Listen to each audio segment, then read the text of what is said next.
Welcome back everyone.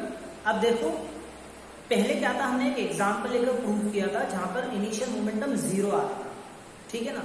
अब हम लोग फाइनल मोमेंटम और इनिशियल मोमेंटम को इक्वल लेकर आते हैं।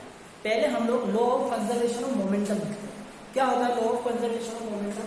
इसके according in an isolated system, ठीक है ना। आइसोलेटेड सिस्टम का मतलब क्या होता है? आइसोलेटेड सिस्टम का मतलब होता है कि एक्सटर्नल फोर्स जीरो है। तो in an isolated system total initial momentum is equal to, या फिर आप total momentum of a system is always conserved. Total momentum of a system is always conserved। ये आपके पास है स्टेटमेंट। देखो इसको कैसे प्रूफ करेंगे हम लोग। तो let us consider two bodies A and B such that rolling towards each other। क्या माना हमने? हमने माना है कि दो बॉल है, दो बॉडीज हैं, ठीक है ना। वो दोनों बॉडीज एक दूसरे की तरफ रोल कर रही हैं। मतलब आपके पास ये है बॉडी ए, ठीक है ना। ये बॉडी ए इस डायरेक्शन में रोल कर रही है, तो ये ऐसे मूव करेगी, ठीक है। सिमिलरली ये है आपके पास बॉडी बी जो कि इस डायरेक्शन में रोल कर रही है, तो ये ऐसे मूव करेगी, ठीक है। हमने क्या माना? हमने माना पी आई ए। क्या है p I a? Initial momentum of body a. P I B क्या हो जाएगा? ये हो जाएगा आपका initial momentum of body b, ठीक है ना। Now, after some time, body A and B collide with each other, and the time of contact is del t। क्या माना मैंने माना है कि कुछ टाइम बाद क्या हो गया, ये दोनों बॉडीज आपस में टकरा गई। भाई बहुत सिंपल सी चीज है ना। जैसे मेरे ये हाथ है, ये टकरा है, तो कितने टाइम के लिए कांटेक्ट में रहे? ये बहुत छोटे से टाइम के लिए कांटेक्ट में रहे। तो मैंने माना कि वो छोटा सा टाइम क्या है? Del t.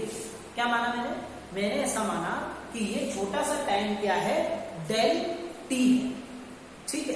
अब जब ये छोटा सा टाइम डेल टी है, तो ये बॉडी इसके साथ जब डेल टी टाइम के लिए कांटेक्ट में थी तो फोर्स लगाएगी ना। तो मैंने माना वो फोर्स क्या है? वो फोर्स है force a b, that is force by body a on body b. मतलब बॉडी ए बॉडी बी पर जो फोर्स लगा है। सिमिलरली मैंने माना एफ बी ए। भाई जब ये दोनों बॉडीज टकराएंगी, डेल टी टाइम के लिए कांटेक्ट में रहेंगी, तब ए बी पर फोर्स लगाएगी। तो जो ए बी पर फोर्स लगाएगी वो मैंने एफ ए बी मान लिया, और बी भी तो ए पर फोर्स लगाएगी by Newton's third law of motion. भाई न्यूटन ने क्या कहा? अगर एक बॉडी दूसरी बॉडी पर फोर्स लगाएगी तो दूसरी बॉडी भी पहली बॉडी पर फोर्स लगाएगी। तो जब ए ने बी पर फोर्स लगाया है, तो बी भी तो ए पर फोर्स लगाएगी, तो उसको मैंने एफ बी ए मान लिया। क्या मान लिया? F B a that is force by body b on body a. Correct, बिल्कुल सर करेक्ट है। ठीक है, जब ये एक दूसरे से टकरा जाएंगे तो इनका मोमेंटम चेंज हो जाएगा। ठीक है ना, तो जब मोमेंटम चेंज हो जाएगा तो मैंने माना पी एफ ए जो है वो है final momentum of body a, और पी एफ बी मैंने माना final momentum of body b. बोलो इतना आया है नहीं आपके समझ? दो बॉडीज हैं, दोनों बॉडीज एक दूसरे की तरफ रोल कर रही है, तो बॉडी ए का इनिशियल मोमेंटम हमने माना है पी आई ए, और बॉडी बी का इनिशियल मोमेंटम हमने माना है पी आई बी। कुछ समय बाद ये दोनों बॉडीज टकराती हैं, और जो उनका टाइम ऑफ कांटेक्ट है, जितने समय के लिए ये कांटेक्ट में रहती है वो टाइम है डेल टी।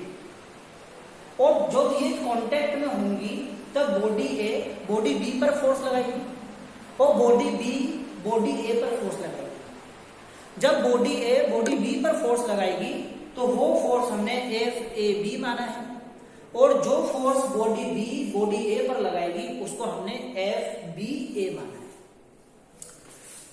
जब ये एक दूसरे पर फोर्स लगा लेंगी उसके बाद क्या होगा, दोनों बॉडीज का मोमेंटम चेंज हो जाएगा ना, इनिशियल मोमेंटम ही थोड़ी रहेगा।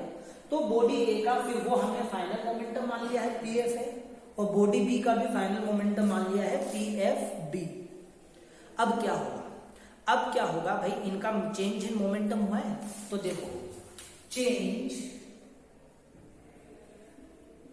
इन मोमेंटम ऑफ बॉडी ए, तो बॉडी ए का जो भी चेंज इन मोमेंटम हुआ है वो किसकी इक्वल होगा, वो इंपल्स की इक्वल होगा। ठीक है, तो इसका बॉडी ए का चेंज इन मोमेंटम कैसे निकालूंगा, final momentum of body A minus initial momentum of body A is equals to force on body A. तो बॉडी ए पे कौन सा फोर्स लग रहा है, एफ पी ए, तो ये हो जाएगा एफ बी ए। ठीक है ना, या फिर पहले इंपल्स का फॉर्मूला लिखता हूं जो कि होता है force into time duration. Correct, so now see P F A minus P I A is equals to force है F B A into del T. Del T को नीचे लिया तो ये क्या हो जाएगा, P F A minus P I A upon del T is equals to F B A, equation number 1। ठीक है,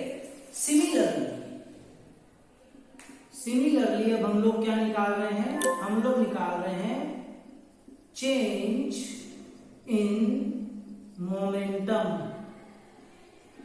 of body b. Body b का भी तो मोमेंटम चेंज हुआ है, तो क्या होगा, वो भी इंपल्स की इक्वल हो जाएगा। ठीक है ना, इंपल्स क्या होगा, ये होगा P F B minus P I B is equals to force into time duration. Correct, force into time duration. तो P F B as it is minus P I B as it is equal to force कितना है भाई, body b पर force लग रहा है f a b, तो f a b into del t. अब ये डेल टी नीचे आ जाएगा तो P F B minus P I B upon del T is equal to f a b. ये हो गई आपकी इक्वेशन नंबर 2। ठीक है, अब देखो आप आगे, इसको तो मैं रद्द कर देता हूं। ठीक है ना, according to Newton's third law of motion, क्या बोलता है न्यूटन का third law of motion? Newton का थर्ड लॉ ऑफ मोशन ये बोलता है कि हर एक्शन फोर्स के लिए एक रिएक्शन फोर्स होता है और एक्शन और रिएक्शन फोर्स एक दूसरे के इक्वल होते हैं और अपोजिट डायरेक्शन में होते हैं।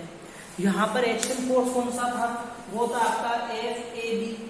ए ने बी पर जो फोर्स लगाया तो फिर बी ने भी तो ए पर फोर्स लगाया, तो इसका मतलब है जो एफ ए बी है वो एफ बी ए की इक्वल होगा और अपोजिट भी होगा, तो इसलिए माइनस साइन लगा दो। तो see f a b equation 1 से इसकी वैल्यू डालो। अच्छा, एफ ए बी इक्वेशन 2 से है क्या है? P F B minus P I B upon del T is equals to negative sign. ठीक है, P B A F B A की वैल्यू फर्स्ट इक्वेशन से आएगी P F A minus P I A upon del T. Now del T से del T cut, क्योंकि दोनों time same थे। जब बॉडी बी से टकराई तो दोनों सेम टाइम के लिए तो कांटेक्ट में रहेगी। ठीक है, नाउ वो दिन है P F B minus P I B is equal to minus हम मल्टीप्लाई करेंगे तो minus p F a plus P I a. Minus p F a को यहां करो और माइनस पी आई बी को वहां लिखता हूं, that is P F B ये आएगा यहां पर plus P F A is equals to P I A plus P I B. तो P I B plus P I B क्या है? ये है हमारा इनिशियल मोमेंटम और ये क्या है? Final momentum. तो फाइनल में क्या लिख सकता हूं? That final momentum is equals to initial momentum. हाँ, तो इसका मतलब क्या हो गया कि टकराने से पहले का जो मोमेंटम है वो टकराने के बाद के मोमेंटम के इक्वल है। बाहर से कोई फोर्स लगा नहीं भाई, किसी और ने आकर एक्सटर्नल फोर्स थोड़ी लगाया, वो तो आपस में टकराए, उसके फोर्स की वजह से उनका मोमेंटम चेंज हो गया। तो इसका मतलब होता है कि भैया जो कंजर्वेशन ऑफ जो मोमेंटम है वो हमेशा कंजर्व्ड रहेगा। जो मोमेंटम है वो हमेशा कैसा रहेगा? वो हमेशा कंजर्व्ड रहेगा। So we can say that law of conservation of momentum is appropriate and adequate. Correct? Thank you.